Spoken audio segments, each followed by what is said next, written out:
तुम्हाला सुद्धा उन्हाळ्यामध्ये जास्त वेळ किचनमध्ये न थांबता चटपटीत आणि सगळेजण खातील असा पदार्थ बनवायचा असेल ना, तर हा व्हिडिओ शेवटपर्यंत नक्की पहा. टिप्स आणि ट्रिक्ससह रेसिपी तुमच्यासोबत शेअर केलेली आहे. सगळ्यात पहिल्यांदा 1 वाटी बासमती किंवा कोणताही लांब तांदूळ वापरायचा आहे. तांदूळ 2 ते 3 पाण्याने स्वच्छ धुवून 15 ते 20 मिनिटासाठी तांदूळ पाण्यात भिजवून ठेवायचे आहेत. त्यानंतर आपला सगळ्यात महत्त्वाचा पदार्थ म्हणजे टोमॅटो. लालबुंद पिकलेले 4 ते 5 टोमॅटो घ्यायचे आहेत आणि मोठ्या मोठ्या तुकड्यांमध्ये आपल्याला कापून घ्यायचे आहेत. उन्हाळा आहे त्यामुळे टोमॅटो अगदी स्वस्त आहेत. कितीही वापरले तरी आपल्याला टेन्शन घेण्याची गरज नाहीये. चिरलेले टोमॅटो मिक्सरच्या भांड्यात घालायचे आहेत. त्यामध्ये बीटरूट आणि 3 ते 4 लसणाच्या पाकळ्या घालून अगदी बारीक प्युरी तयार करायची आहे. जाड बुडाची कढई घ्यायची किंवा पातेलं घ्यायचं. त्यामध्ये तेल, जिरे, मोहरी, व्हिडिओमध्ये दाखवलेले दालचिनी, विलायची, लवंग, काळे मिरे असे खडे मसाले घालायचे. पाव चमचा हिंग, कढीपत्ता आणि उभा लांब चिरलेला एक मोठा कांदा घालायचा आहे. कमी गॅसवर गोल्डन ब्राऊन होईपर्यंत आपल्याला परतून घ्यायचा आहे. कांदा छान परतून झाला की त्यामध्ये आपण बीटरूट आणि टोमॅटोची प्युरी घालायची आहे.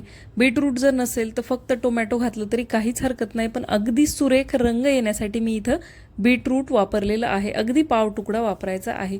टोमॅटोची प्युरी घातली की त्यामध्ये मीठ घालायचं, त्यामुळे टोमॅटो लवकर शिजायला मदत होते. कमी गॅसवर ही ग्रेव्ही परतून घ्यायची. त्यानंतर यामध्ये घालायचं आहे आपल्या चवीनुसार लाल तिखट आणि अगदी थोडीशी हळद.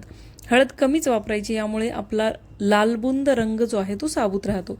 त्यानंतर घरचाच मी थोडासा गरम मसाला वापरलेला आहे आणि ही ग्रेव्ही 10 मिनिटासाठी आपल्याला झाकण ठेवून थोडंसं पाणी घालून तेल सुटेपर्यंत परतून घ्यायची आहे. ग्रेव्ही व्यवस्थित परतली तरच आपल्या या रेसिपीला अगदी छान असा रंग आणि फ्लेवर येतो. तुम्ही बघू शकता मस्त अशी ग्रेव्ही बनवून तयार आहे. आता यामध्ये आपण जेवढे तांदूळ घेतलेले आहेत तेवढंच पाणी घालायचं. मी 1 वाटी तांदूळ घेतले आहेत तर यामध्ये 1 वाटी गरम पाणी आपल्याला घालायचं आहे. साधं पाणी जर घातलं तर पाण्याला पूर्णपणे उकळी आपल्याला येऊन द्यायची आहे.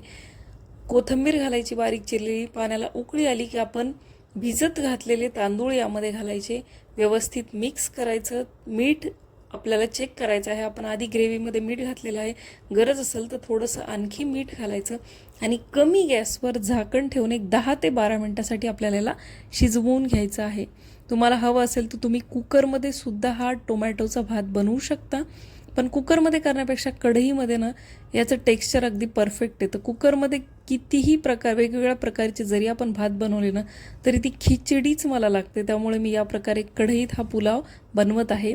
तुम्हाला हवं असेल तर तुम्ही तांदूळ आधी स्टीम करून सुद्धा घेऊ शकता, जसं आपण बिर्याणी बनवतो, आणि त्यानंतर ग्रेव्हीमध्ये घालून मिक्स करू शकता.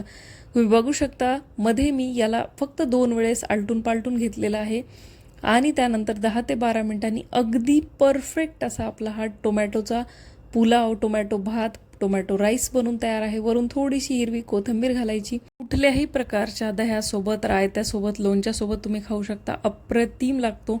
नुसता खाल्ला तरी सुद्धा छान लागतो. मुलांना डब्याला द्यायचा असेल तरी परफेक्ट आहे. ट्राय करून बघा. उन्हाळ्यात तोंडाला चव लागत नसेल तर हा पदार्थ नक्की बनवा.